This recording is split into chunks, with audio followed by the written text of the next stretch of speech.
je m'appelle Serena Blasco et comment j'en suis venue à la bande dessinée? Depuis toute petite, j'ai toujours voulu dessiner, bricoler, faire quelque chose de créatif.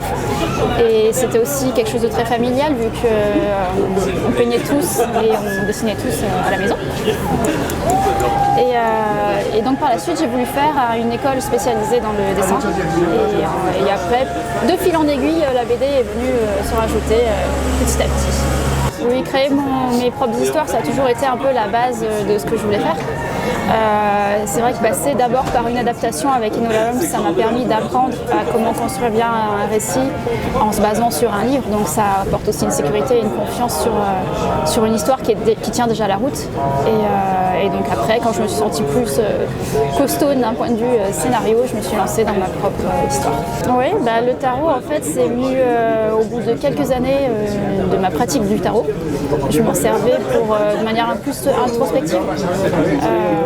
Plutôt que divinatoire, c'était vraiment parce que j'aimais bien les cartes, les arcanes. Je trouve que ça ressemble un peu à une mythologie, comme les mythologies grecques-romaines ou égyptiennes. Chaque personnage, chaque carte a sa propre caractéristique, ses propres points de vue et son apprentissage. Et au final, à force de les utiliser, ça a fini par devenir des personnages et des univers et ça a été assez évident. Alors c'est plus par rapport à la signification, il y en a qui m'ont beaucoup suivi, qui ressortaient tout le temps. Donc c'est vrai que moi j'aime bien les cartes un peu mal aimées, comme la carte de la mort, qui est la carte de la transformation que je trouve fascinante et qui m'a beaucoup accompagnée. J'adore le pendu qui voit la vie sous un autre angle. J'aime bien cette approche. Et j'adore la carte de la tour que tout le monde déteste, qui est l'ultime lâcher prise et se vider la tête. Je l'ai retranscrit un peu comme je le voyais déjà toute seule, dans l'intérieur de ma tête. Et ouais, je sais pas, ça a été évident comme le graphisme est venu de manière assez évidente pour moi. C'est pas quelque chose que j'ai vraiment cherché, j'ai fait ce qui allait naturellement. Oui, pour la compréhension du récit aussi, je pense que c'était important pour se plonger à la fois un peu plus dans l'univers et aussi pour mieux comprendre les arcanes et puis l'impact après symbolique des personnages, de l'histoire des personnages en fonction de chaque arcane. Voilà. Oui, on ne peut pas tout mettre parce qu'il y a déjà beaucoup trop d'arcanes, donc ne serait-ce que dans les arcanes majeures, j'ai choisi que ceux dont j'aurais besoin pour le récit ou qui symboliquement ont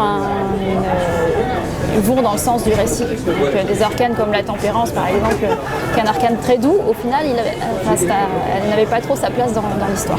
Moi je travaille essentiellement en traditionnel, donc à la main sur papier, parce que pour moi c'est plus pratique et c'est plus rapide que le numérique, parce que j'ai très peu de patience avec le numérique. Du coup, pour moi l'aquarelle c'est au final plus simple, et les encres. Voilà. Alors on a procédé aussi avec une graphiste, donc on était deux sur la construction de la couverture, et donc on a avancé ensemble avec les éléments que moi je voulais mettre sur la couverture, qui font référence à certaines cartes. Voilà. Et dans les autres tomes, il y aura toujours cette suite aussi où on fait référence à certaines cartes, où les personnages sont choisis, enfin voilà, tout est calculé. Il y a des symboliques cachées dans les couvertures. Alors c'est prévu en 4 tomes. J'en aurais bien fait plus et je pense qu'on aurait pu en faire plus, mais déjà 4 ce sera pas mal. Et pour l'aperçu, c'est difficile d'en parler sans trop dévoiler, mais en gros c'est une étape très introspective pour les deux sœurs qui se rencontrent et qui chacune vont suivre des parcours de vie, des aventures qui vont les transformer, et on les suit aussi dans l'âge. Elles finiront la série à 18 ans à peu près. En fait l'Arcasine, c'est parce que je pouvais pas tout mettre dans la bande dessinée et que je voulais ajouter des petites choses en plus, du complément aussi pour mieux comprendre les arcanes, que ce soit les majeurs ou les mineurs, si on a envie de s'y plonger. Et le quiz, ça c'était vraiment un truc que j'ai voulu faire et que j'ai mis du temps à faire, parce que moi j'adore faire des tests de personnalité et j'ai trouvé ça très drôle d'en avoir un pour cette bande dessinée. Ouais, on aimerait bien le faire, c'est encore un peu tôt, mais on aimerait bien effectivement développer le tarot. Ça prend du temps à faire aussi. Hein.